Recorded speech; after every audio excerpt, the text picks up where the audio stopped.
Get ready for transcription in 5, 4, 3, 2, 1, start.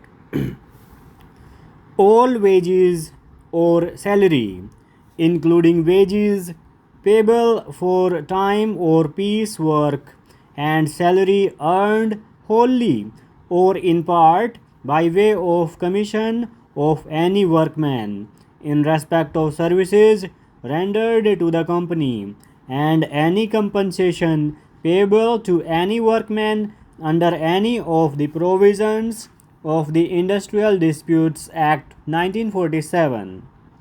2.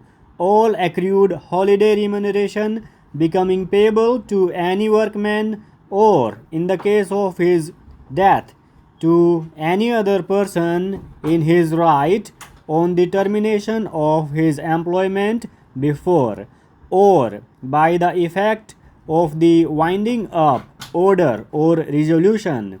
3. Unless the company is being wound up voluntarily merely for the purposes of reconstruction or of amalgamation with another company, or unless the company has at the commencement of the winding up under such a contract with insurers as is mentioned in section 14 of the Workmen's Compensation Act 1923, rights capable of being transferred to and vested in the workman, all amounts due in respect of any compensation or liability for compensation under the said act in respect of the death or disablement of any workman of the company.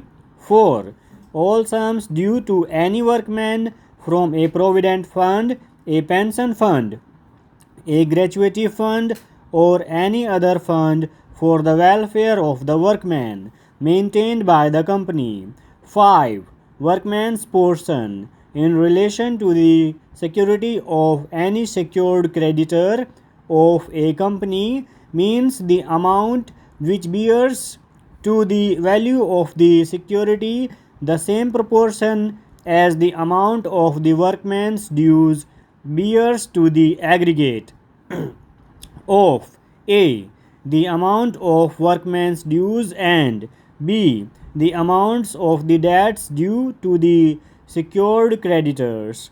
As per section 447 of the Companies Act, an order for winding up of a company operates in favor of all the creditors as if it had been made on a joint petition of a creditor. All creditors are treated as petitioning creditors.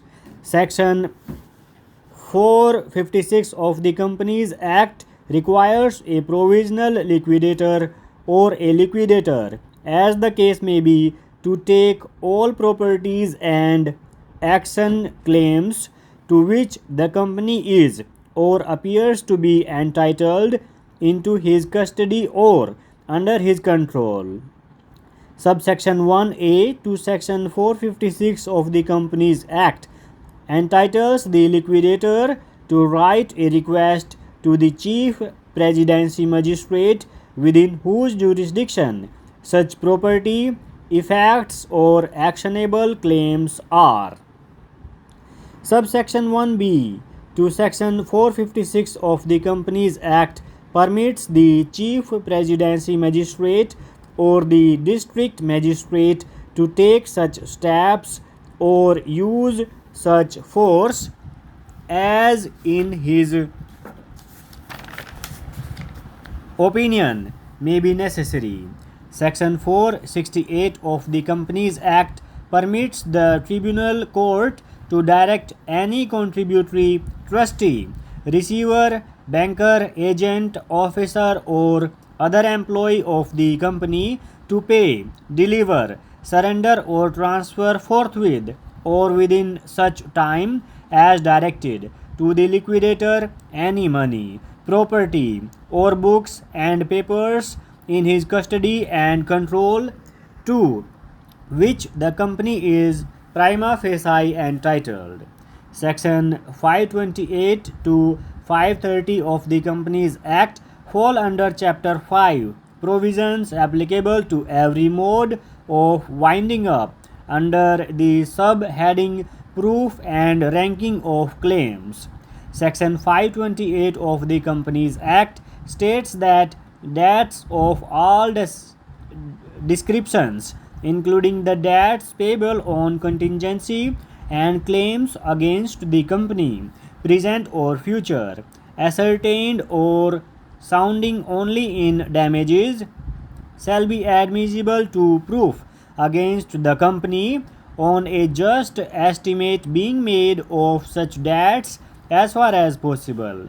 Section 556 of the Companies Act, inter alia, provides that all the property and effects of the company shall be deemed to be in the custody of the tribunal court as from the date of the order for the winding up of the company.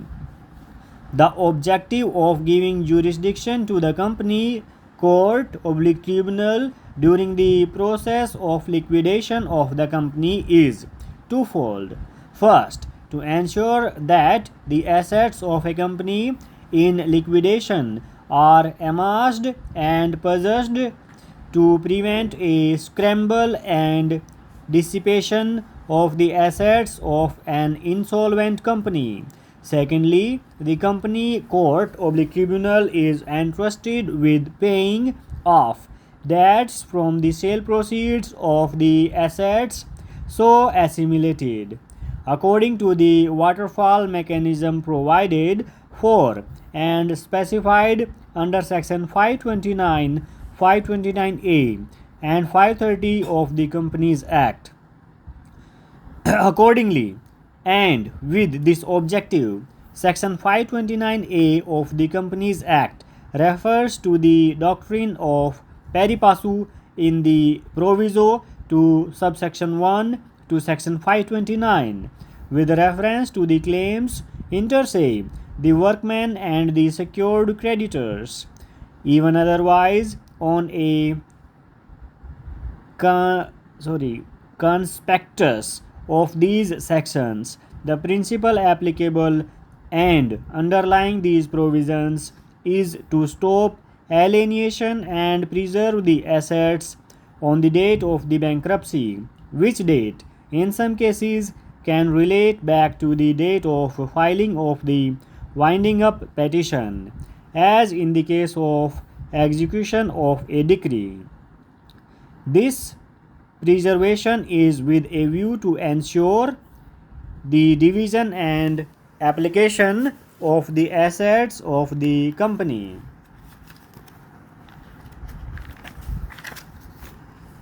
We are having this budget in the third year of the third 5-year plan. That is to say, this is the 13th budget under planning.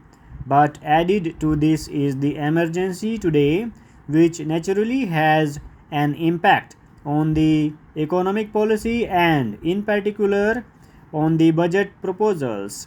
It is agreed on all hands that resources should be found for the strengthening of our national defense as well as for the country's economic development. I think on the whole it is a right approach in the situation that national defense and economic development should go hand in hand. Indeed, we cannot have a strong self-reliant defense potential in the country, either now or in the future or in any future at all, without having a strong economic base, especially industrial base. For without a strong industrial base, you cannot have modern defense in the world today. Therefore, on the whole, it is a right approach, and I think we all should stick to this approach instead of trying to counterpoise one against the other. Therefore, on that score, there is not any controversy whatsoever but there is ground for controversy when you come to the budget proposals. Full stop.